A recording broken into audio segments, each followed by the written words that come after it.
Oke, ketemu lagi dengan Pak Rudi Tio Prawira. Saat ini Pak Rudi ditemenin sama Pak Yokin ya, General PRS yang Karos. Beliau juga ahli wirausaha, jadi bisa inspirasi sumber pertanyaan kalian nanti ya. Produk kreatif itu pelajaran kedua ya, itu analisis produk. Kemarin kan kita mempelajari sikap dan perilaku seorang wirausahawan. Nah sekarang analisis produk. Analisis produk dimulai dari mana? Dari ide, kemudian menggambar sketsa, kemudian gambar kerja, bikin prototype, lalu membuat sebuah pengujian produk dan akhirnya produk massal yang bisa dijual ke masyarakat atau ke konsumen. Sebelumnya kita pelajari dulu apa itu yang disebut produk. Produk itu sesuatu yang dihasilkan dari proses produksi. Proses produksi itu ya di pabrik, di rumah tangga, gitu ya, mempersiapkan alat dan bahannya. Baik itu barang atau jasa. Kalau barang itu yang terlihat, jasa itu tidak terlihat.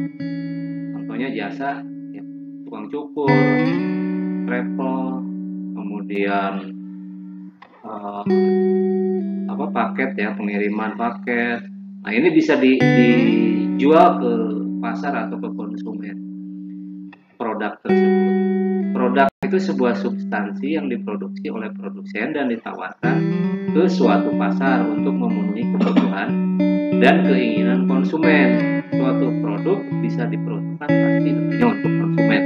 Jadi sudah tentu ya namanya produk itu hasil proses produksi yang akan diperjualbelikan ke konsumen karena sesuai kebutuhan.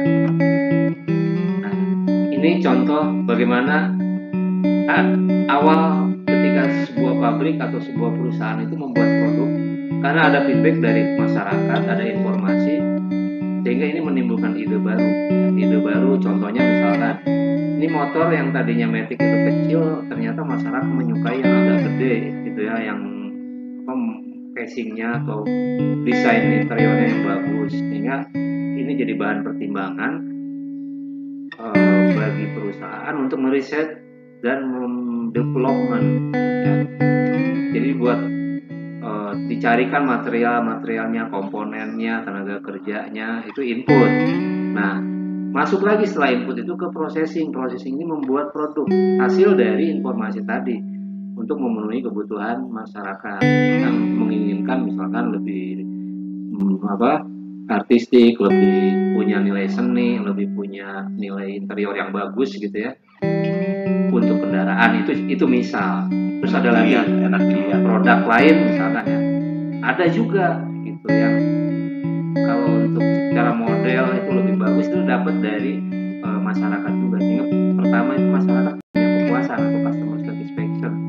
Nah karyawan juga sama, merasa bangga ketika dia memproduksi produk itu, bangga ataupun punya kepuasan tersendiri untuk membuat produk itu yang ditawarkan kepada masyarakat. Nah inilah jadi feedback ya.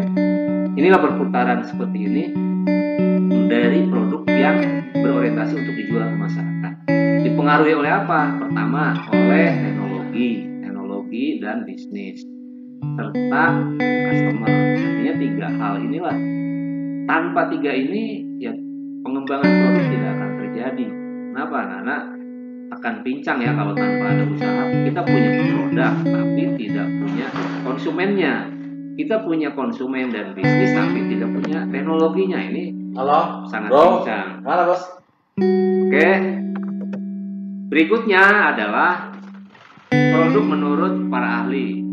Pertama adalah Philip Kotler ya. Menurut Philip Kotler, pengertian produk adalah segala sesuatu yang ditawarkan, dimiliki, dipergunakan atau dikonsumsi sehingga dapat memuaskan keinginan dan kebutuhan konsumen, termasuk di dalamnya fisik, jasa, orang, tempat organisasi, dan gagasan.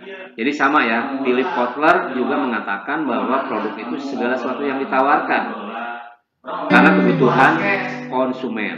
Kemudian yang kedua, William J. Stanton. William J. Stanton ini mengatakan bahwa produk adalah sekumpulan atribut yang nyata. Yang nyata itu yang terlihat atau tangible, maupun yang tidak nyata atau intangible. Jadi yang nyata itu barang, yang tidak nyata itu jasa. Tercakupnya apa? Warnanya, harga, kemasan, prestise. Prestise itu kebanggaan ya. Kebanggaan kalau konsumen menggunakan produk A atau produk B gitu, dia punya kebanggaan tersendiri kalau dia menggunakan produk itu. Kemudian pengecer dan pelayanan dari pabrik. Nah, ini pelayanan ya, distributor dan sebagainya. Ini juga kumpulan-kumpulan atribut yang ditawarkan kepada konsumen. Jadi kelebihan-kelebihan produk itu hingga diterima oleh konsumen sebagai sesuatu yang memuaskan keinginannya. Itu menurut William J. Stanton. Kemudian klasifikasi produk itu ada dua ya. Pertama barang, yang kedua itu jasa. Tadi ya, barang itu yang terlihat, jasa yang tidak terlihat atau intangible. Jasa itu seperti apa? Bengkel, ya kan, rumah sakit, itu semua bentuk pelayanan. Ada juga yang namanya barbershop. Kalau barang ya barang yang terlihat, mesin, makanan, minuman, ya, sepatu, fashion, tas dan lain sebagainya. Kemudian apa sih yang dilatih kalau kita ingin membuat sebuah produk? Tentunya kalau kita sebagai pemula, kita akan melihat bagaimana caranya kita mau melatih supaya kita bisa ahli dalam membuat produk. Pertama yang melatih ide, kita menyampaikan ide dan gagasan. Ide itu apa ya? Ide itu adalah rancangan yang tersusun dalam pikiran, gagasan atau cita-cita. Itu menurut Kamus Besar Bahasa Indonesia halaman 416 ya. Jadi rancangan yang tersusun itu ya memang dituangkan dalam catatan, dalam perencanaan. Kita sebagai pengusaha tentunya pertama kali adalah punya ide dulu. Kemudian bagaimana cara berlatih menggali ide, menyampaikan ide. Terus kira-kira ide kita ini apa yang bisa laku dijual orang? Bagaimana cara melatihnya? Pertama adalah dengan melihat atau melatih diri dengan berbagai referensi. Sekarang banyak ya referensi di YouTube, di internet, di buku. Nah, ini contoh-contohnya ya, Pak Rudi ngasih contoh yang seperti ini. Kita lihat sebentar saja ya.